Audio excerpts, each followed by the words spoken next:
Alhamdulillah Rabbil Alamin. Wassalatu wassalamu ala Rasulillahil Karim Sayyidina Muhammadin al-Amin wa ala alihi wa sahbihi ajma'in. Wa ba'd. Saudara-saudariku, Alhamdulillah kita sangat bersyukur pada Allah Subhanahu wa Ta'ala diberikan kesempatan kembali untuk beraktivitas, khususnya di subuh menjelang pagi ini waktu Indonesia bagian Barat. Semoga kita semua senantiasa mendapatkan bimbingan, taufik, hidayah, dan ridha Allah Subhanahu wa Ta'ala dalam menjalani seluruh aktivitas kehidupan yang tentunya kita persiapkan sebelum kita memulainya. Demikian pesan-pesan dalam Al-Quran, dan ditekankan kita menjalani itu semua dengan semua nilai-nilai kebaikan yang mampu kita optimalkan. Akumulasi dari semua kebaikan itu seringkali ditampilkan dalam Al-Quran dengan nama takwa. Untuk itulah setidaknya sepekan sekali Nabi SAW memberikan pesan yang sangat kuat kepada seluruh insan beriman, bahkan diundang kita langsung dalam Al-Quran untuk berkumpul khusus menunaikan satu ibadah sepekan dalam sekali, diramaikan itu bahkan menjadi hari raya pekanan untuk kita semua, yaitu di hari Jumat.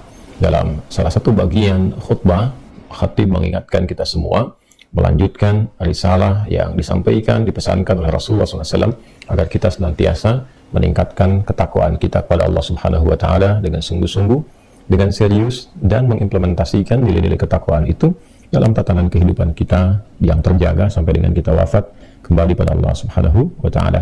Itulah kiranya pesan singkat di Quran surah ketiga Ali Imran di ayat 102 itu.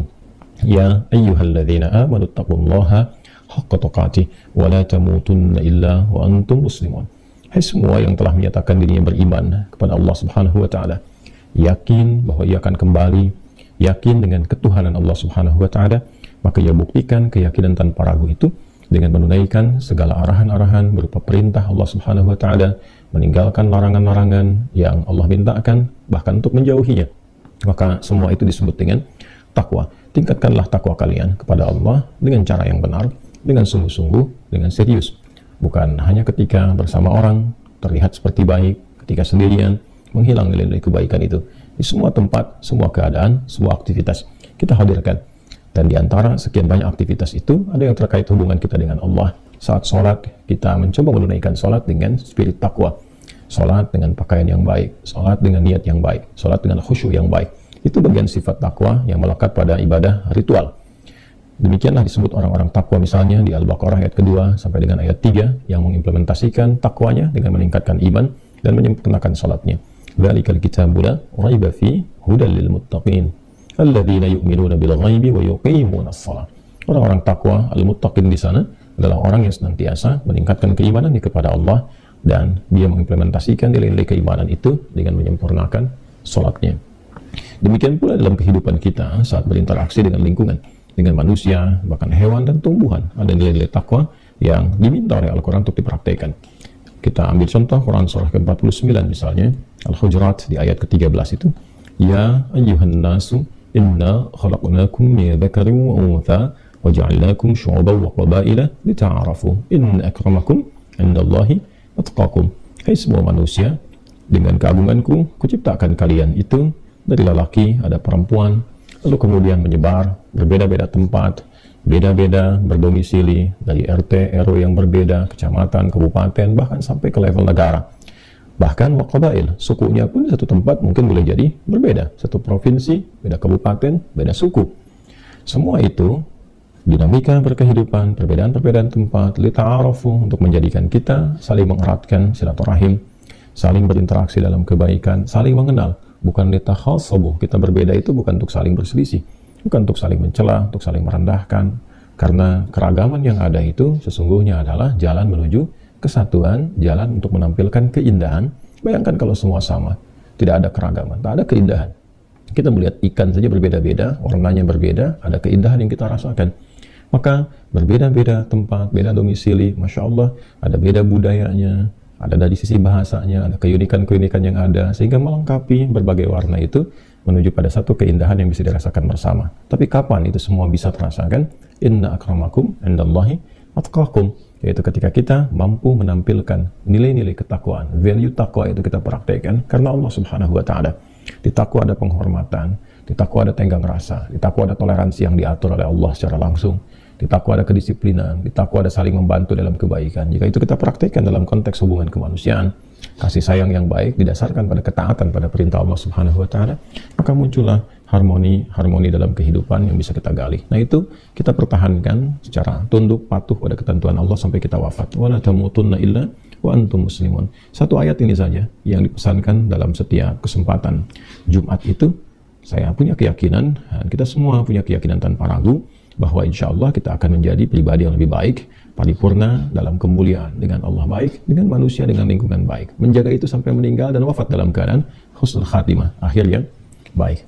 Namun tentunya dalam prakteknya tidak sedikit tantangan yang bisa kita lalui, kadang persoalan juga muncul, dan kita memerlukan bimbingan-bimbingan supaya dapat tangguh lagi, mudah mengatasi persoalan dimaksud, lebih kuat secara mentalitas, sehingga optimisme untuk meningkatkan takwa dan semangat untuk menjaganya tetap optimal bisa kita hadirkan dalam berkehidupan.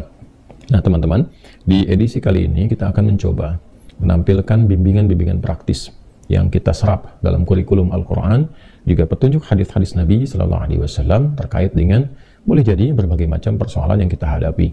Kita mesti sepakat dulu, dan kesepakatan ini mesti didasari dengan keyakinan. Untuk itulah dalam Islam dimulainya dengan yakin dulu, iman dulu, baru kemudian kita bisa menunaikan syariat dengan benar dalam konteks ibadah. Kan rukun Islam juga dimulai dengan syahadat. Syahadat itu kan implementasi dari keimanan kita dulu.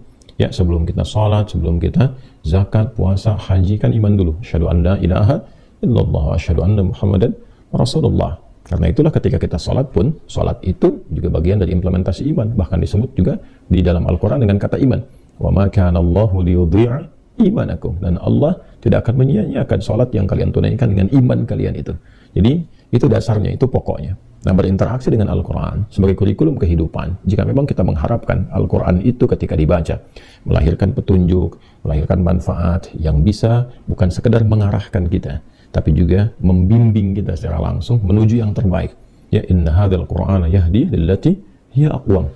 Ya, sungguh Al-Quran itu jangan pernah diragukan. Jika kita ikuti pedomannya, akan membimbing kita menuju yang terbaik. Apapun itu. Apapun kegiatannya, apapun aktivitasnya, apapun persoalannya, diberikan solusi yang terbaik. Hanya dasarnya mesti yakin dulu. Itu yang dimaksud dzalikal kitabu la raiba fi. Semua isi Al-Quran itu begitu agung, begitu tinggi, jauh dari apa yang kita bayangkan, jauh dari apa yang kita pikirkan. Gitu kan? La raiba fi. Dan jangan pernah meragukan kandungannya. Ya, apalagi sampai kemudian meragukan, menuduh, menyangka, dan sebagainya. Hilangkan itu semua. Jadi modal dasar yang pertama kita hadirkan adalah yakin tanpa ragu dulu. Nah, setelah itu kembangkan keyakinan kita untuk kita implementasikan, mengeluarkan seluruh petunjuk-petunjuk yang ada di dalamnya terkait dengan kehidupan kita. Karena itu di dalam Al-Quran sendiri disebutkan fungsi Al-Quran sebagai hudan. Al-Baqarah ayat 185. Syahrul Ramadan alladzi unzila fihi al-Qur'anu hudan linnas. Jadi posisikan setelah kita yakin betul kan, bukan hanya kita meyakini sebagai firman Allah, kalau itu sudah otomatis kan, tapi juga melengkapi keyakinan kita dengan sempurna bahwa firman Allah itu adalah pedoman hidup kita, kurikulum kehidupan. Nah, keyakinan itulah yang menjadikan kita mengeluarkan berbagai petunjuk dari Al-Fatihah sampai An-Nas, kita bawa dalam kehidupan. Ada petunjuk apa dalam kehidupan berkeluarga sebagai anak, ya, kemudian naik lagi laki-laki sebagai suami, perempuan sebagai istri, lalu sebagai ayah, ibu, dan tugas-tugasnya. Nah, setelah yakin, keluarkan kurikulumnya, tunggangi itu dalam kehidupan. Maka perhatikanlah bagaimana keluarga ideal dibangun dari sejak era Nabi Muhammad SAW. Ya, cara berpikirnya kita akan belajar dari sejarah sirah. Ya, orang-orang sebelum datang risalah yang dijelaskan dengan sempurna dicontohkan oleh Nabi Muhammad SAW, kehidupan keluarganya bagaimana? Ya, kan? Bahkan ada yang mengubur anaknya hidup-hidup ketika lahir perempuan, ya, bahkan ada yang berzina tanpa batas dan sebagainya. Tapi ketika risalah diturunkan, kurikulum dikeluarkan, dipraktikkan dalam kehidupan, Masya Allah, jadi keluarga ideal yang saling menyayangi, ya kan? Kita kenal bahkan generasi setelah itu dan sebagainya. Dari era Nabi kita dengar cerita bagaimana Uwais Al-Qarni berbakti kepada ibundanya, sampai digendong-gendong, sampai sekarang banyak orang ingin diberi nama dengan Uwais. Kan? Kapan Uwais bisa begitu? Masya Allah, gitu kan? Kapan Ammar bin Yasir bisa begitu sempurna baktinya kepada ibunya? Kapan itu terjadi? Kapan kemudian mereka saling menyayangi? Ketika datang risalah Islam. Jadi ketika Anda, seorang anak, menjadi Muslim, ya, menjadi Muslim cukup sebagai Muslim, pasti sayang orang tuanya. Nggak mungkin ada anak mengatakan dirinya Muslim, ya, tiba kemudian durhaka kepada orang tua. Bukankah ada ayat-ayat yang bahkan melarang kita hanya untuk berkata ah saja. Ya, kata demikian aja dilarang, apalagi dengan membentak misalnya, apalagi dengan durhaka aspek-aspek lain. Itu kalau kita memahami betapa indahnya Islam. Demikian orang tua. Bagaimana Allah Subhanahu wa taala memberikan pesan-pesan kuat pada ayah misalnya, ya, kepada ibu misalnya, untuk saling harmoni, membentuk keluarga yang baik, bertanggung jawab di akhirat. Bahkan Allah mengatakan, jaga diri kalian dan keluarga kalian, qu anfusakum wa ahlikum nar. Kan? Ayo kalian semua kompak jaga diri, kemudian menata ke dalam keluarga yang baik, jangan sampai berbuat maksiat, jangan sampai terpisah saat di akhirat. Itu luar biasa. Nah teman-teman, insya Allah petunjuk yang kita tampilkan di kesempatan pagi kali ini secara cepat dan singkat adalah hal yang terkait dengan kehidupan maliyah, aspek-aspek harta benda yang terkadang beberapa tantangan yang didapati adalah sebagian manusia, termasuk dalamnya umat Islam, terjebak dalam persoalan utang piutang. Dasar dari pembahasan ini seringkali ada pertanyaan, yang kadang di dalam pertanyaan itu juga ada permintaan, bahkan tidak sedikit yang tuntutan. Ya, seringkali juga kurang menempat gitu ya. Teman-teman, bersyukur kita pada Allah Subhanahu wa taala, saling share, ya kan? Saling bisa memberikan solusi dalam arti mengarahkan dan sebagainya, tapi juga harus menempatkan. Ya, tidak sedikit yang berkirim surat, ya, persoalannya masalah-masalah utang piutang, tapi juga tidak sedikit yang meminta kami untuk melunasi utangnya. Kadang-kadang bagaimana cara berpikirnya itu ya, ya kita berdoa kebaikan kepada Allah. Coba saya kan bukan orang-orang yang mendedikasikan hidupnya untuk harta gitu ya, kita kan untuk mengajar. Karena itu kita berikan panduan-panduannya, nanti di akhir juga kita bisa rumuskan bagaimana konsep ikhtiar dan sebagainya yang bisa didapatkan. Tapi sekali lagi kita coba hadirkan petunjuknya dulu, setelah itu mungkin kita ikhtiarkan. Mudah-mudahan Allah Subhanahu wa taala dengan ikhtiar dan keikhlasan yang kita lakukan bisa memudahkan jalan hidup kita, termasuk juga mengentaskan persoalan-persoalan terkait dengan harta benda, khususnya utang piutang. Petunjuk dalam Al-Quran tentang pengentasan utang piutang. Baik, bismillahirrahmanirrahim. Teman-teman, tidak ada satupun persoalan dalam kehidupan yang tidak kita dapati solusinya. Dan betapa berbahagia kita, betapa indahnya Islam. Tidak ada satupun persoalan dalam kehidupan kecuali dihadirkan solusi dan jawabannya.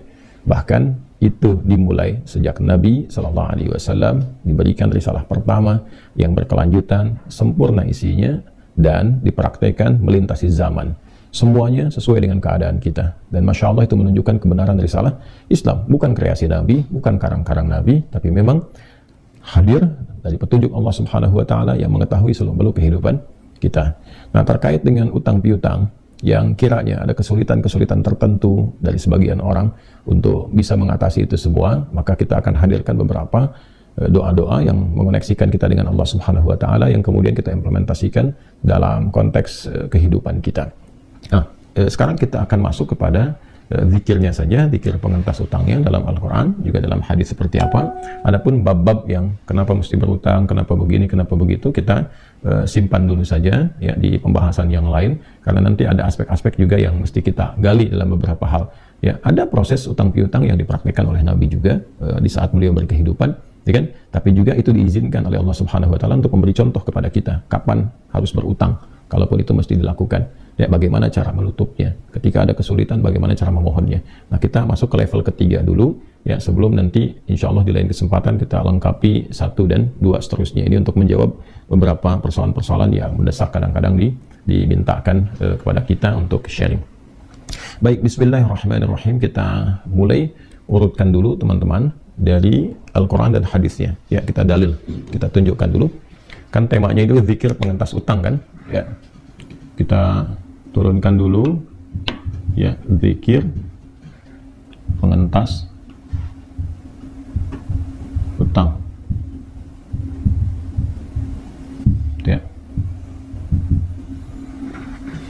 Nah, sebelum ke sini pengentas utang ya, penghilang gitu kan, kemudian juga solusi untuk bisa baik itu melunasi, menyelesaikan dan sebagainya. Saya ingin fokuskan Anda kepada kata zikir dulu ini. Ini diksi yang seringkali ditampilkan oleh para ulama yang memang mengambil dari pengajaran Al-Quran secara langsung dan mencantumkan kata zikir itu sendiri. Ya, teman-teman, dari situ nanti kan kita tahu ada zikir pagi dan petang, gitu kan? Dan isinya kan doa-doa kan? Ya. Nah, zikir itu, zikir dari kata zakara asalnya. Zal, kaf dan ra. Ya. Zakara. Kemudian sifatnya yang kita praktekkan ya, menjadi sifat keterangan yang melekat dipraktikkan disebut dengan zikir. Ya, dzakara yadzkuru dzikran. Ya. Ini. Secara bahasa, singkatnya seringkali diartikan dengan ingat. Ya. Hal dzakarta syai'a, apakah kamu ingat ya tentang sesuatu itu? Ini. Kalau kita gali lebih dalam, sesungguhnya kata dzakara itu adalah proses mengoneksikan diri kita ya dengan objek tertentu. Ya, kita ingin mengoneksikan, menyambungkan misalnya keadaan diri kita ya dengan objek tertentu, apakah itu terkait dengan aspek ketuhanan pada khususnya misalnya ingin mengoneksikan diri kita dengan Allah Subhanahu wa taala. Kita sebagai hamba, Allah sebagai Tuhan yang hak misalnya. Ya kan? Maka dalam bahasa Arab, bahkan dalam Al-Quran, konektivitas itu disebut dengan zikir.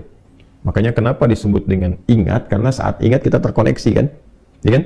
Ketika teman-teman ingat kejadian di masa lalu, kita terkoneksi dengan keadaan itu kan? Begitu terkoneksi, maka hadirlah kemudian beberapa gambaran-gambaran dalam diri kita yang membimbing kita untuk bersikap. Ya, antum siapa ya? Oh ingat nggak? Kemarin kan kita pernah bertemu. Oh iya, begitu kita ingat, akhirnya kan di mana ya? Oh di tempat ini jam sekian. Maka hadirlah gambaran-gambaran di benak kita, lalu membimbing sikap kita, ya keadaan diri kita untuk merespon. Oh iya, antum si fulan, si fulan, si fulan. Lalu kemudian dari situ muncul perilaku-perilaku tertentu.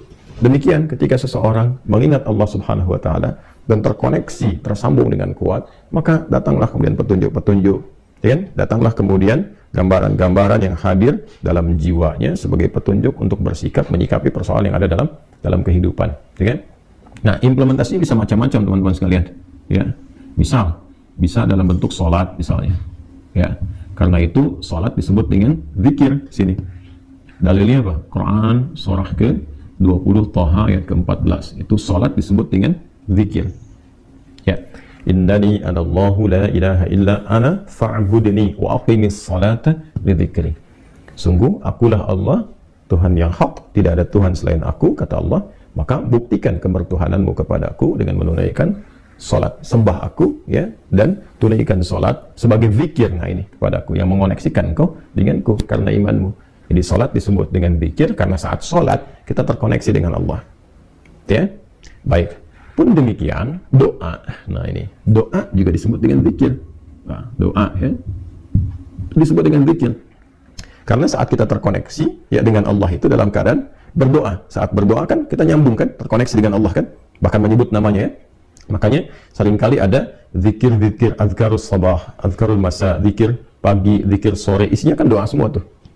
Ya, kenapa doa disebut dengan zikir? Karena seseorang saat sedang berdoa, dia mengoneksikan dirinya dengan Allah Subhanahu wa taala. Karena itu dalam Al-Qur'an di surah ke-7 khususnya Al-A'raf di ayat ke-205, itu doa disebut dengan zikir. Wadhkur rabbaka fi nafsika tadarruan wa khifatan wa dunal jahri minal qaul. Maka berdoalah, minta, berzikirlah dalam hatimu yang paling dalam. Maksudnya apa? Minta dengan segenap hati, dengan khusyuk. Ya silahkan disuarakan, minta, tapi tidak harus suara yang berteriak kencang, karena kata Nabi, Tuhan itu kan maha mendengar, tidak tuli. Maksudnya silahkan memohon ya dengan suara yang bisa diresapi oleh hati, itu maksudnya. Bukan tidak bersuara, ya, dengan bersuara, mengeluarkan suara yang diresapi oleh hati. Ya, kalau suara kencang kan hati juga meresapnya kan turun. Ya, antara lisan dengan hati kan selalu begitu. Kalau ingin beriringan, maka transmisi gelombang itu harus sama. Antara suara dengan hati disatukan, ketemu tuh di satu titik. Ya, begitu kita keluarkan suara, hati meresapi, kan gelombangnya kan akan sama tuh ya. Ya, nggak terlalu kencang, nggak juga terlalu rendah gitu, akan ketemu di satu titik. Nah, itu yang dimaksud di ayat ini. Ya. Poinnya adalah silahkan berdoa, koneksikan dirimu dengan Allah. Jadi kalau berdoa itu upayakan terkoneksi, bukan cuma sekedar menyebut. Ya. Alhamdulillahilladzi ahyana ba'da ma amatana wa ilaihin nusyur. Doa habis bangun tidur kan? Bangun tidur berdoa. Bukan cuma di lisan, karena doa itu disebut dengan zikir.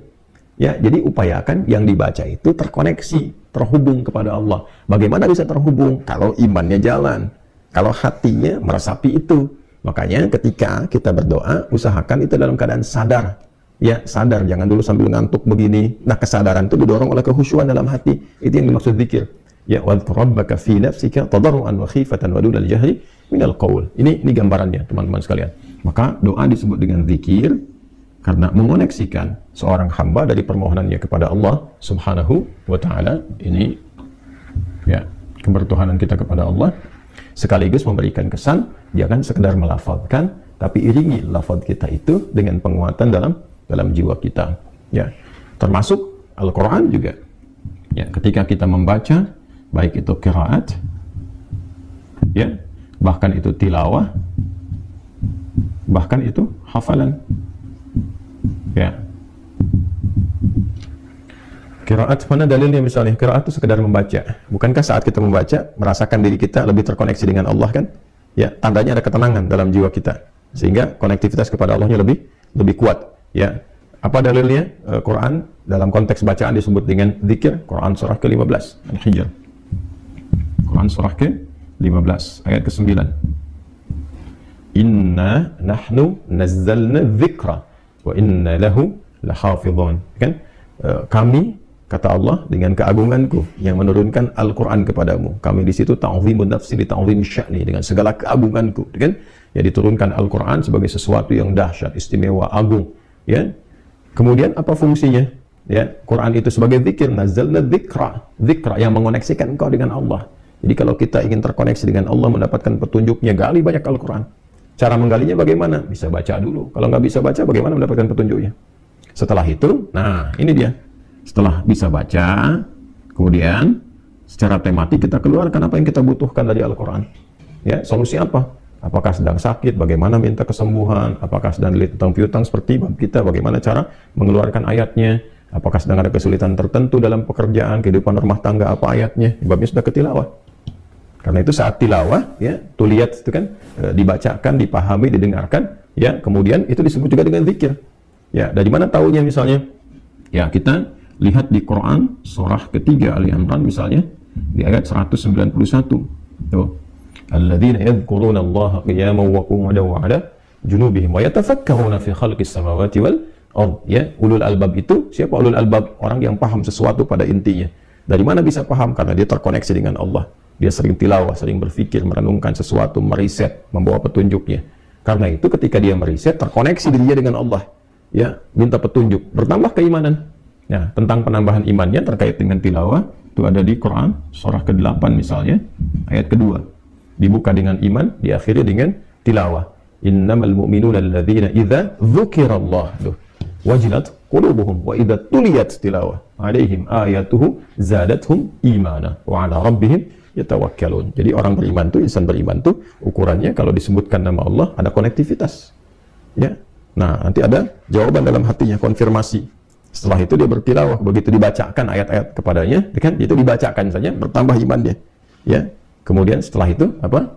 Konektivitasnya terjalin kuat, wa ala rabbihim tawakkalun. Demikian juga dengan hafalan. Jadi kalau kita sudah bisa baca, kemudian kita tilawahi, nah ada ayat-ayat yang kita praktekkan, dengan apa caranya? Ya dihafal. Ya kan? Nah, hafalan ini ada yang bentuknya hafalan-hafalan tematis. Misal dalam doa nih, kan ada ayat-ayat dalam Quran kalau sakit baca apa? Ya kan? Supaya kita mudah, kan nggak harus di setiap situasi bisa pegang mushaf, ya kan?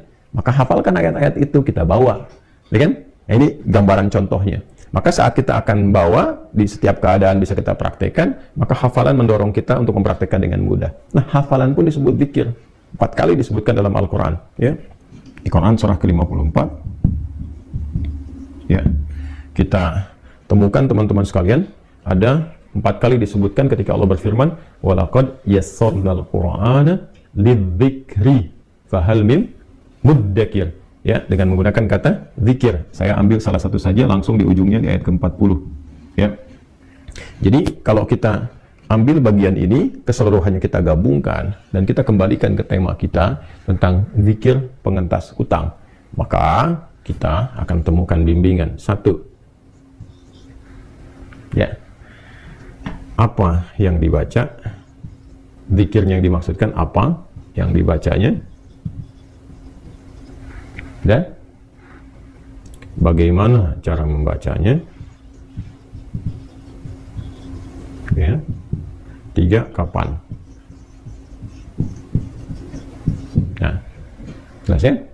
Nah, sedangkan kalau kita temukan kata zikir dalam Al-Quran, bentuknya menjawab semua bagian apa yang kita pertanyakan ini. Jadi saya gali dari dasar dulu, ya, supaya kita paham.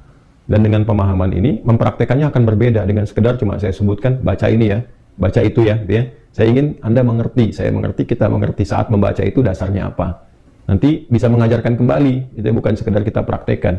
Dan ini dasarnya adalah keyakinan yang paripurna, jangan pernah ragu sedikit pun. Kita mulai saja cepat. Apa yang dibaca? Kalau terkait dengan apa, kita urutkan ke sini, berarti kan kaitannya dengan doa ya. Baik ya, zikir diantara maknanya adalah doa. Doa apa yang dibaca, yang diberikan petunjuk dalam Al-Quran, setidaknya untuk pengentasan utang piutang, ya kan? Itu gambarannya. Lalu masuk ke sini, bagaimana qiraatnya, seperti apa tilawahnya, dan konsekuensinya dihafalkan. Lalu setelah itu bagaimana membacanya dan kapan, saat dalam keadaan bagaimana kita bacakan. Yuk kita urutkan cepat ya teman-teman sekalian. Ya, kita akan mengacu praktek ini kepada apa yang diajarkan Rasulullah SAW. Karena syahadat kita kan begitu. Asyhadu an la ilaha illallah, kebertuhanan kita kepada Allah, wa asyhadu anna Muhammadan Rasulullah. Cara kita bertuhan, cara bertuhan itu kan mempraktikkan ibadahnya termasuk doanya adalah berdasarkan petunjuk Rasulullah Shallallahu Alaihi Wasallam. Jadi kalau kita kaitan dengan Allah kita ambil dari Al-Quran, kaitan dengan Rasulullah kita ambil dari hadis. Prakteknya disebut apa? Sunnah. Jadi jalan yang kita ikutinya dalam praktek kesemuanya itu disebut dengan sunnah. Baik teman-teman, kita akan coba urutkan dulu ayat-ayatnya ya. Quran surah ke-71 surat Nuh ya. Saya kasih kurung untuk memperjelas surat Nuh. Jadi kalau nanti ada kekeliruan teman-teman bisa langsung luruskan ya. Ayat 10 sampai dengan ayat 12. Sudah? Nah, pelan-pelan. Di halaman 570 sampai 571 ya. Kalau saya tidak keliru dari kiri bawah sampai buka lagi ke atas satu tuh.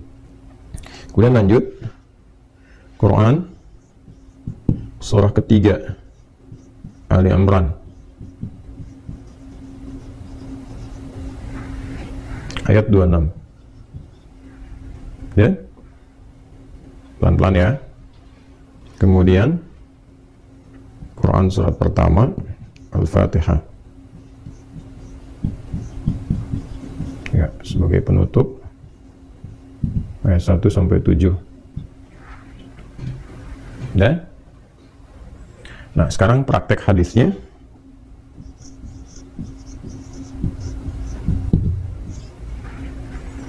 Hadis diriwayatkan oleh Anas bin Malik, diteruskan oleh Al-Mundhiri. Saya tuliskan diteruskan ya. Ya, kalau cuma dikasih kurung nanti salah persepsi. Oleh Al-Mundhiri. Itu bisa dicek teman-teman. Kemudian ditemukannya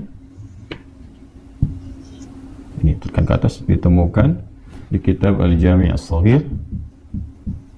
Jami' As-Shaghir karya Imam At-Tabrani. Imam At-Tabrani. Nomor hadis 558. Yang mendapatkan pengajaran tentang doa ini adalah sahabat Mu'adz bin Jabal. Jadi kita lengkapi sampai ke sirahnya. Ya, jadi kalau kita nanti cari, kita temukan kitabnya di mana? Ini Jami' As-Shaghir nomor hadis 558. Rawinya siapa? Anas bin Malik. Yang meneruskan siapa? Al-Mundhiri. Yang mengalami siapa? Mu'adz bin Jabal radhiyallahu taala anhu. Nanti ini bisa dilacak. Itulah indahnya dalam Islam. Dalil ada, transmisi urutannya ada, terus bukti sejarahnya ada. Kan dilacak orangnya ada. Mu'adz ada enggak? Ada. Imam Tabrani ada enggak? Ada. Kitabnya juga ada. Al-Mundhiri ada enggak? Ada. Anas bin Malik ada. Di sirah bisa dilacak. Kejadiannya bisa ditemukan. Kapan, dalam keadaan apa, seperti apa. Itu indahnya dalam Islam. Ini enggak ada satupun persoalan. Kecuali ketika dijawab itu, sanadnya tersambung semua. Itu prakteknya ada. Jadi ini bukan rekayasa gitu. Itu indahnya dalam Islam itu komplit semuanya. Ya. Yuk kita teruskan dulu teman-teman sekalian ya. Saya akan keluarkan dulu dari sisi Al-Qur'annya untuk membuka, lihat urutannya ya. Pertama Quran surah 71, surat Nuh ayat 10 sampai 12. Ya. Ini amalannya kita turunkan dalam bentuk amalan dulu ya. Satu, istighfar. Istighfar. Dan jelas ya. Dalilnya apa? Ini Quran surah Nuh surah 71 ayat 10 sampai 12. Faqultu astaghfiru rabbakum innahu kana ghaffara yursilis samaa'a 'alaikum midrara wa yumdidkum bi amwalin wa banina. Ya kan? Nah, ini dia poinnya. Wa yumdidkum bi amwalin, dan melapangkan urusan hartamu. Ya. Di ayat yang ke-12 koneksinya ayat 10, terus intinya di ayat ke-12-nya. Faqultu astaghfiru rabbakum, maka aku mengatakan, ini lisan Nabi Nuh yang disampaikan oleh Al-Quran, bagaimana Nabi Nuh mengajak umatnya untuk memperbaiki diri, mengoneksikan kembali diri mereka kepada Allah, bertobat, ya, memperbanyak istighfar karena salahnya banyak. Nah, kemudian apa manfaat dari istighfar itu? Maka hal-hal yang terkait dengan kesulitan hidup kita, baik terkorelasi dengan alam misalnya, ya, ini kaitan dengan hujan, yang ayat 11-nya. Hujan misalnya belum turun, kemarau dan sebagainya. Boleh jadi ada keadaan yang tidak terkait dengan alam saja. Alam kan yang menundukkan Allah. Coba dicek. Boleh jadi mungkin ada perilaku masyarakatnya yang tidak Allah sukai, sehingga tertahanlah kemudian ya rizki dalam bentuk hujan itu dan tidak mengalir, sehingga diminta hamba itu terkoneksi kembali dengan Allah. Makanya kan ada salat istisqa kan, salat meminta hujan kan. Salat itu apa? Mengoneksikan kita dengan Allah. Dan diawali dengan apa semua itu? Dengan istighfar, dengan taubat dulu. Mungkin ada yang salah kan, yang Allah tidak sukai. Ada dosa-dosa kumulatif tuh kan. Nanti ujiannya tuh pelan-pelan tuh. Alam tuh kalau bergerak itu kan nggak mungkin bisa bergerak kecuali atas izin siapa? Ya, izin pemiliknya. Izin yang punya, yang mengaturnya. Kan Rabbul Alamin itu yang merawat, mengatur. Alhamdulillahi Rabbil Alamin. Kita bersyukur dengan menjaga alam dan sebagainya. Ketika manusia berbuat kerusakan, kan, maka Allah berkehendak supaya kembali dijaga lagi. Ada banjir, ada hujan, likuifasi, macam-macam. Itu kalau kita urutkan tuh, bukan hanya persoalan alam saja, ada tangan-tangan manusia berperan di situ yang merusak. Sehingga alam menyeimbangkan kembali. Nah, keseimbangan itu kan hukum Allah, Allah yang mengatur. Ya, bagaimana cara menyeimbangkannya itu? Nah, dalam konteks ini, istighfar, mengoneksikan diri kita kepada Allah itu insya Allah, dengan izin Allah Subhanahu wa Ta'ala, melapangkan keadaan-keadaan termasuk terkait dengan kemarau berkepanjangan, ya, belum turunnya hujan. Nanti cara prakteknya bisa dengan memperbanyak, bisa dibawa dalam salat. Ya kan? Nah, ini poin pertama. Kan dalam salat kita istighfar juga kan? Ya, subhanakallahumma rabbana bihamdika Allahumma ighfirli. Dalam lupa antara rabbi ighfirli, ya kan? Warhamni wajburni dan seterusnya. Itu yang dibawa dalam praktek salat. Bacaannya sudah ada, contohnya sudah ada. Kalau tidak di dalam salat, ya kita perbanyak istighfar yang bisa kita lakukan. Astaghfirullahaladzim, astaghfirullahaladzim, astaghfirullahaladzim. Kalau mau kita bawa dengan suasana kita yang mungkin banyak karena salah melangkah, ya, terjebak dengan riba, karena salah bertindak, hanya ingin flexing, ya, kemudian tiba-tiba pinjam ini, pinjam itu, utang sana, utang itu, ya kan? Akhirnya terjebak dan sebagainya. Salah tuh istighfar. Astaghfirullahaladzim. Karena merasa salah, bisa kita lengkapi. Astaghfirullahaladzim alladzi la ilaha illa huwal hayyul qayyum wa atubu ilaih, ya kan? Astaghfirullahaladzim alladzi la ilaha illa huwal hayyul qayyum wa atubu ilaih. Maka apa korelasi istighfar itu? Ya, terkait dengan persoalan harta benda, sehingga kita mendapatkan kelapangan untuk bisa mengentaskan persoalan tentang piutang. Ayat 12-nya, wa yumbidkum bi amwalin. Maka Allah akan melapangkan kepada kalian bi amwalin, ya, dengan harta benda yang melimpah. Itu kelapangan harta. Kelapangan harta. Jelas ya? Ini dalilnya. Jadi dari ayat 10 sampai ke ayat 12. Bahkan itu bisa terus ke aset. Ya, kan seterusnya kan wajannati dan kebun-kebun, aset-aset dan sebagainya. Artinya, bahkan dari keadaan terpuruk pun, kalau Anda benar ada kesadaran dalam diri untuk merubah pola hidup, lebih dekat dengan Allah, itu bukan cuma lunas, diganti oleh Allah dengan kelapangan yang lebih baik, yang membuat Anda nyaman dalam beribadah. Nah, cuma sekali lagi, cara prakteknya nanti dikembalikan ke sini, ke zikir. Ya, kan ini ke bagaimana nih? Setelah apa yang dibaca, bagaimana cara bacanya? Bukan sekedar baca. Mesti ada ketulusan, kesadaran. Karena kan ketika bicara bagaimana, disebutnya zikir, bukan cuma doa, zikir. Ya, karena itu ketika mulai beristighfar, dilakukan dengan benar-benar, dengan niat yang tulus. Ini. Dengan niat yang tulus, dengan ikhlas. Maaf ya, bukan cuma di lisan. Astagfirullah, astagfirullah, astagfirullah, astagfirullahaladzim, alladzi la ilaha illa huwal hayyul qayyum wa atubu ilaih. Enggak. Rasakan segenap jiwa. Ya, apa yang salah selama ini, kan taubat itu kembali pada jalan yang baik, yang Allah sukai. Ada jalan yang salah ditempuh, pengen kembali, akui salah, sesali, minta ampun kepada Allah, ini salah ya Allah, gitu kan. Taubat dulu. Ya, taubat itu kan membuka sekat ya. Kalau saya kasih logika sederhana itu, saya kan sering gambarkan kalau ada, mohon maaf ya, gelas misalnya, saya tidak pandai menggambar dan seterusnya. Ini ada bejana tertentu kan. Nah, ini kan kalau kosong dimasuki apa saja bisa masuk. Tapi kalau disekat nih, ditutup, ya gelas ada penutupnya, kan mau masukin apa juga bisa, mental lagi, mental. Nah, orang-orang yang belum mendapatkan pengabulan dari Allah itu karena boleh jadi belum dapat itu karena mungkin tidak dikabulkannya itu bukan karena nggak dikabul, karena ada sekat ini. Jadi begitu Allah kabulkan misalnya itu mental lagi, hukumnya begitu, karena ada penutup. Nah ini sekat ini maksiat namanya. Ya, maksiat itu yang dimaksud dalam hadis itu kan, ketika Nabi menyebutkan seseorang kan, ya, thumma dzakara rajulan, mengisahkan seorang lelaki yutil safara asy'atha aghbara. Masih ingat hadis itu? Ya, yang penuh dengan debu gitu kan, berjalan panjang, yamudu yadayhi ila sama, bermohon pada Allah gitu kan, ya, dengan mengangkat tangannya, fayaqulu ya Rabb, dia berkata ya Allah, ya Rabb, yang merawatku, yang memenuhi segala kebutuhan. Ya, apa respon Nabi setelah itu? Anna yustajabu lidzalik. Atau kama qala Rasulullah SAW, bagaimana bisa dijawab? Kenapa? Karena mat'amuhu haram, masyrabuhu haram, walbasu haram, wa ghudhiya haram. Makanannya haram, minumannya haram, pakaiannya haram, dan perangkat hidupnya haram. Yang haram ini menutup tuh, jadi begitu dikabulkan akan dijawab bental balik. Nah, cara membuka ini, menghilangkan ini semua sekatnya, itu dengan istighfar. Faqultu astaghfiru rabbakum innahu kana ghaffara. Jadi kita perlu harap kepada Allah untuk dibersihkan dulu, niatnya bagus, tuh kan? Ya, sampai kita mendapati kalimat yursilis samaa 'alaikum bidarara wa yumdidkum bi amwalin. Ya, mendapatkan kelapangan. Nah, sebelum kelapangan itu, apa dulu yang didapatkan? Nanti ada kenyamanan dalam hati. Begitu air mata mengalir, sadar, lapang hati, ada ketulusan. Nah, ketulusan ini nanti disertai kesiapan, ya, dan kekuatan untuk menjalani petunjuk yang Allah berikan. Ini kerja ini seperti ini ikhtiarnya. Tuh, jadi nggak ada nawar-nawar lagi, dilakukan aja gitu. Ya, itu Masya Allah, kalau benar kita bisa atasi demikian, menghadirkan kelapangan dalam hati, ketulusan dalam bertobat dan sebagainya, itu insya Allah nggak lama jalannya. Bimbingan itu ada.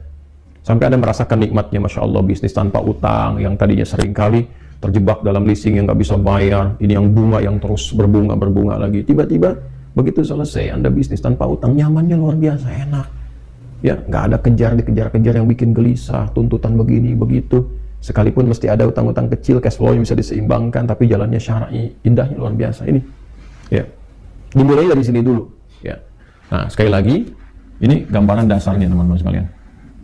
Ya, kemudian setelah itu, setelah istighfar, kita mohonkan, kita mintakan, dan terasa ke dalam jiwa itu, ya, ini gambarannya, apa yang dibaca, bagaimana cara baca, teruskan lagi, masuk ke sini.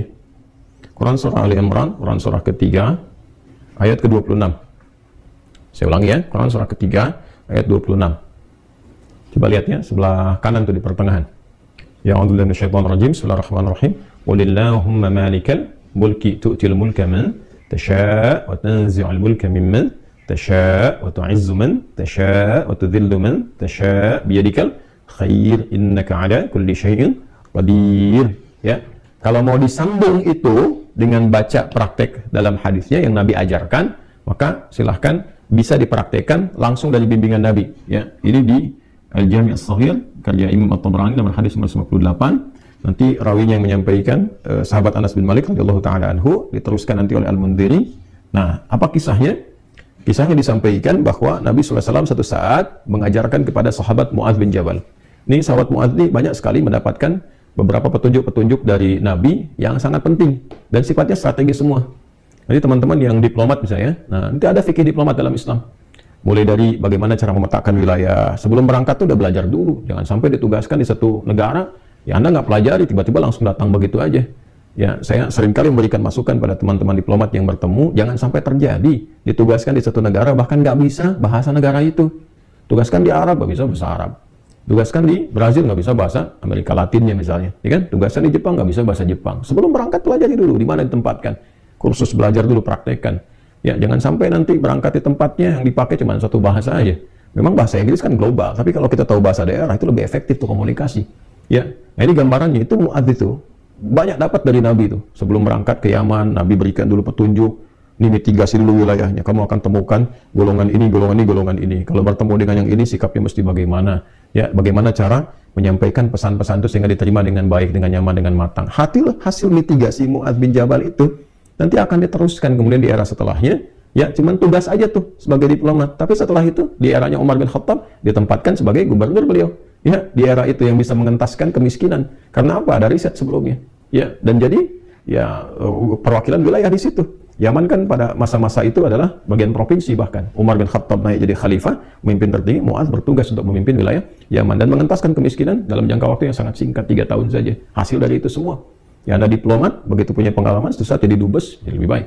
Nah, di antara pelajaran yang pernah disampaikan oleh Nabi, yang diajarkan kepada Mu'adz bin Jabal, ya Mu'adz, atau kama qala Rasulullah SAW, wahai Mu'adz, u'allimuka du'aan, aku akan ajarkan kepadamu satu doa. Ya, dan jelas kalimatnya. Bisa mengentaskan kesulitanmu, utang-utangmu, dain kalimatnya itu, walaupun itu sebesar Jabal Uhud, gunung Uhud. Masya Allah. Ya, Mu'adz, maukah engkau aku ajarkan satu doa yang kalau engkau baca itu, engkau punya utang, terjebak dalam satu kondisi, ya, walaupun sebesar gunung Uhud, Allah akan melapangkannya. Ya, teman-teman yang pernah umrah, pernah haji, tahulah seperti apa gunung Uhud itu. Ya, panjangnya luar biasa dan seterusnya. Itu ilustrasi. Ya, bukan berarti harus segunung Uhud begitu. Gambarannya sebanyak apapun. Kalau benar-benar kita terkoneksi dengan Allah, bukankah Allah Maha Kaya, Maha segalanya, yang mudah mengangkat, mudah menurunkan, mudah memberi, mudah juga menghilangkan sesuatu, mengangkat yang baik, memberi yang baik, menghilangkan yang buruk, gitu kan? Dan seterusnya. Maka Mu'adz tentu mengiyakan, dan Nabi kemudian sallallahu alaihi wasallam memberikan petunjuk doanya, gitu kan? Maka beliau memulai dengan Allahumma, gitu kan? Kalau kita baca ayatnya kan kulillahumma, ya. Nah, kita bisa bacakan langsung potong dari kata Allahumma, ya, berdasarkan pengajaran dari Nabi sallallahu alaihi wasallam kepada Mu'adz bin Jabal. Itu bisa dicek di hadisnya. Allahumma malikal mulki. Coba buka mushafnya, ya. Buka mushafnya. Teman-teman buka mushaf ini, mushaf masing-masing di rumah, cari Quran surah ketiga Ali Imran ayat 26. Kan kata kulnya di situ, kalau kita baca Quran harus dibaca semuanya. Qulillahumma. Tapi kul itu kan katakan, ya, perintah Allah kepada Rasulullah. Nah, kita bisa dalam konteks berdoa, kita bisa langsung bacakan dari Allahumma-nya. Allahumma malikal mulki. Saya ulang, ya. Allahumma malikal mulki. Tu'til mulka man tasha' wa tanzi'ul mulka mimman tasha' wa tu'izzu man tasha' wa tudhillu man tasha' biyadikal khair innaka 'ala kulli syai'in qadir. Jadi dimulainya dari Allahumma-nya sampai ke ujung ayatnya. Sudah? Dah, ya? Kemudian teruskan. Rahman ad-dunya, Rahman ad-dunya. Saya tulis ya, teman-teman bisa screenshot ya. Rahman ad-dunya wal akhirah. Rahman ad-dunya wal akhirah wa rahimahuma, wa rahimahuma. Teruskan. Jadi begitu selesai yang Ali Imran 26-nya, ya, kita baca dari Allahumma-nya. Allahumma malikal mulki tu'til mulka man tasha' wa tanzi'ul mulka mimman tasha' wa tu'izzu man tasha' wa tudhillu man tasha' biyadikal khair innaka 'ala kulli syai'in qadir. Rahman ad-dunya wal akhirah wa rahimahuma. Jelas, ya? Tu'ti hima, tu'ti hima, kan? Man tasha'. Dan wa tamna'u minhuma man tasha'.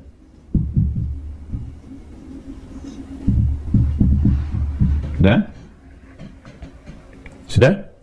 Rahman ad-dunya wal akhirah wa rahimahuma, asalnya ya Rahman ad-dunya wal akhirah. Karena kita ingin cepat. Biasanya kan orang memohon tuh kalau punya utang pengen cepat dilepaskan, kan? Maka caranya biasanya dilepaskan huruf ya-nya dan menunjukkan ini fathah untuk menunjukkan ada ya sebelumnya. Asalnya ya Rahman ad-dunya wal akhirah. Kita percepat supaya kita minta sesuatu dipercepat. Rahman ad-dunya wal akhirah wa rahimahuma tu'tihima man tasha' wa tamna'u minhuma, ya kan? Man tasha'. Terus kemudian aghnini, atau kama qala Rasulullah SAW, aghnini birahmatika,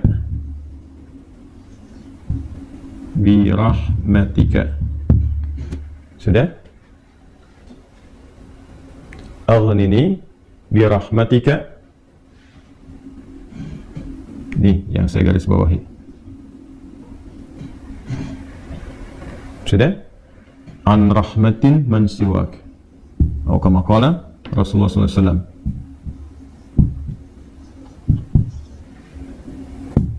An rahmatin man siwak.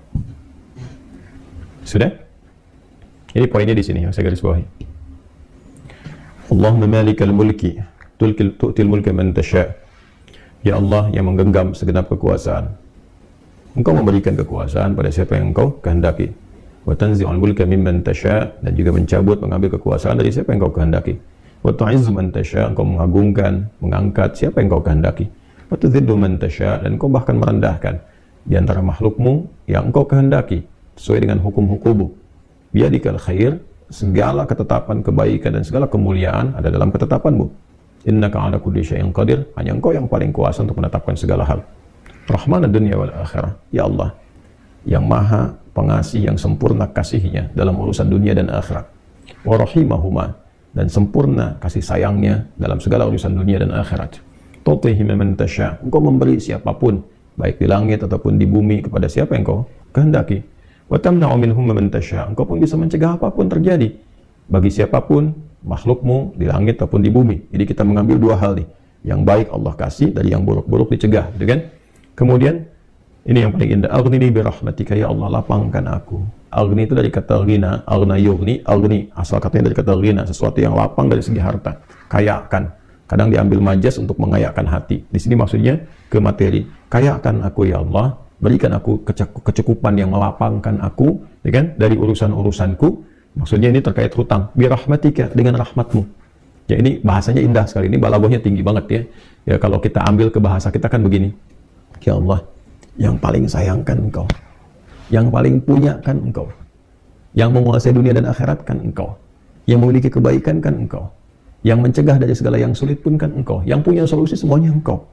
Maka dengan kepasrahanku kepadamu dan pengakuanku atas semua rahmat dan kekuasaan keagungan yang engkau miliki, aku memohon dengan rahmatmu, dengan kasihmu, hanya engkau yang sayang ya Allah, yang bisa menyelesaikan urusanku. Ya, dan dengan rahmatmu aku mohon, yang bisa melapangkan keadaan hartaku untuk melunasi utang-utangku.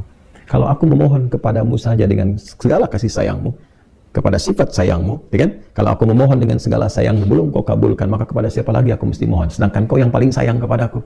Kalau yang paling sayang saya tidak memberi, lantas kepada siapa saja? Ya, kepada siapa lagi aku mesti memohon?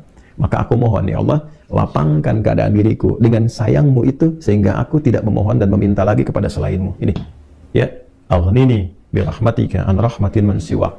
Ya Allah, semua orang sudah mengatakan nggak bisa, ini nggak mungkin, ini nggak mau, itu tidak. Maka aku mohon kepada yang paling sayang kepada aku. Kalau kepada yang paling sayang saja belum dikabulkan, lantas kepada siapa lagi aku mesti meminta? Mohon lapangkan diriku dan berikan aku kekuatan, sehingga dengan rahmatmu aku tidak meminta kepada siapapun selainmu. Ini indah banget nih kalau terturunkan dalam bentuk pemaknaan yang balaghahnya. Ini teman-teman doanya. Ya. Setelah itu akhirnya dengan Al-Fatihah. Fatihah itu pahalanya banyak banget kan. Di antara namanya selain pahala itu juga ada fungsi-fungsi fadilahnya, keutamaannya. Ya, apa di antara fungsi keutamaan fadilah itu disebut juga dengan Al-Kafi, Asy-Syafi, yang mencukupkan segala hal. Ya kan? Yang dengan izin Allah bisa menyembuhkan, karena intisari Quran itu ada di Al-Fatihah. Maka diakhiri dengan Al-Fatihah, kemudian setelah itu tutup dengan salawat. Tutup dengan salawat. Nah, nanti ada hadis lain yang mengajarkan kaitan antara hutang dengan memperbanyak salawat kepada Nabi Muhammad SAW. Ya, nah salawat ini juga penting teman-teman sekalian, diperbanyak di akhir ya. Jadi setelah baca tadi Quran surat Nuh, Ali Imran, ya istighfar dulu. Jadi kalau kita rumuskan kan ketemu 5 kan? Ya, dari mulai kita istighfar dulu dengan segala ketulusan, dalilnya surat Nuh itu, kemudian di surah Ali Imran kita bacakan, terus praktek doanya kita temukan. Setelah itu Al-Fatihah, setelah itu kemudian salawat kepada Nabi SAW. Jadi di hadis lain ada seseorang yang diajarkan oleh Nabi SAW untuk memanfaatkan, nah ini dia, kapan waktu, di pertengahan malamnya, ya, untuk memanfaatkan pertengahan malam itu terkait dengan utang piutang juga. Nah, lalu dia berkata, apa yang harus kami lakukan ya Rasulullah? Yang perbanyak, gitu kan, ibadah kepada Allah. Lalu diajarkan salawat. Aku akan mengambil, kata orang itu, sepertiganya, kata Nabi, itu baik. Kemudian, kalau bisa tambah, aku akan mengambil 2/3-nya, kata Nabi, kalau itu baik. Lalu kalau bisa tambah, aku akan mengambil keseluruhannya. Ketika orang itu menghidupkan salawat di akhir-akhir malam itu, ya maka Nabi SAW langsung berkomentar, oh kama qala Rasulullah SAW, maka Allah akan mencukupkan, bahkan melebihkan apapun yang kamu rasakan gitu ya, yang kamu hadapi. Nah itu beberapa ulama menempatkan bab itu dalam pengentasan utang piutang. Jadi kalau kita temukan, ketemulah kemudian di sana 5 bagian, yang kelimanya ditutup dengan keadaan ini kapan, yaitu waktunya tengah malam, dan ditunaikan diawali dengan sholat dulu untuk mengoneksikan diri kita kepada Allah Subhanahu wa Ta'ala. Jadi kalau Anda bertanya kapan ini dibacakan, ya, saya ulangi, kapan ini dibacakan? Yang paling pokoknya adalah di pertengahan malam, di sepertiga malam. Jadi bangun malam hari supaya ada getaran kejiwaan yang lebih cepat mengamalkan Quran. Surah Al-Muzammil itu surah 73 ya, di ayat yang ke-6. Inna nasyi'atal laili hiya asyaddu wat'u wa aqwamu qila. Bangun malam itu bacaannya menyentuh kepada jiwa, lebih mudah mendapatkan kekhusyuan. Jadi sepertiga malam bangun, istighfar, gitu kan? Ya, setelah sholat itu, sholat kita supaya bangun konektivitas dulu. Sholat itu kan kalau sudah bagus, khusyuk, konektivitasnya tinggi. Setelah itu baru diistighfari, istighfar menjelang sahar. Ya, wabil asharihum yastaghfirun, menjelang sahar mereka banyak istighfar. Nah, kalau sudah beristighfar, itu Masya Allah nanti di Quran surah ketiga ayat 17 itu nanti akan diberikan oleh Allah 4 kekuatan yang bersanding dengan orang istighfar. As-sabirina was-sadiqina wal-qanitina wal-munfiqina wal-mustaghfirina bil ashar. Punya kekuatan untuk sabar, punya kekuatan untuk membenarkan ajaran Quran dan mengamalkannya. Kemudian apa lagi? Qanitin, khusyuk ibadah. Orang yang biasa bangun malam istighfar di ujung malam tuh lebih khusyuk ibadahnya. Nanti wal-munfiqin, bisa jadi rajin infak, setara itu. 4 itu bisa setara. Jadi orang yang istighfar, pemahaman pertamanya bisa setara amalnya dengan orang yang rajin infak, yang khusyuk ibadah, orang yang membenarkan isi kitab dan mengamalkan, serta orang sabar. Pemahaman berikutnya adalah mendapatkan 4 keutamaan ini. Bisa rajin infak. Bagaimana bisa infak kalau nggak ada yang diinfaki? Ya, makanya itu satu-satunya juga yang menguatkan kembali bahwa ketika bisa istighfar, dipraktekkan di ujung malam, wabil asharihum yastaghfirun. Kapan istighfarnya? Setelah tahajud. Dari mana tahunya? Quran surah 51. Dari ayat ke-15 sampai ke-18. Innal muttaqina fi jannati wa 'uyun akhidina ma atahum rabbuhum innahum kanu qabla dzalika muhsinin. Ayat 17-nya, kanu qalila minal laili ma yahja'un. Itu kan mereka itu orang-orang yang sedikit tidurnya, maksudnya menghidupkan malam, rajin tahajud. Setelah itu apa? Wabil asharihum yastaghfirun. Menjelang waktu sahar, sepertiga malam ke waktu sahar, ya dekat-dekat ke fajar dia banyak istighfar. Nah, saat istighfar itulah dia dapatkan sampai hatinya khusyuk, baru bacakan ini. Ya Allahumma malikal mulki tu'til mulka man tasha' wa tanzi'ul mulka mimman tasha' wa tu'izzu man tasha' wa tudhillu man tasha' bi yadikal khair innaka 'ala kulli syai'in qadir. Rahmanad dunya wal akhirah. Itu tulisan di sana. Wa rahimahuma tu'tihuma man tasha' wa tamna'u minhum man tasha'. Kemudian teruskan langsung ke bawah. Aghnini bi rahmatika an rahmati man siwak. Minta kepada Allah. Ya, setelah itu boleh sertakan kemudian bahasa-bahasa kita minta. Terus baca Al-Fatihah, tutup dengan salawat kepada Rasulullah sallallahu alaihi wasallam. Ya, itu dibiasakan. Nah, sampai mendapatkan kekuatan, tapi bukan berarti tidak berikhtiar. Setelah itu ikhtiar, tetap berikhtiar.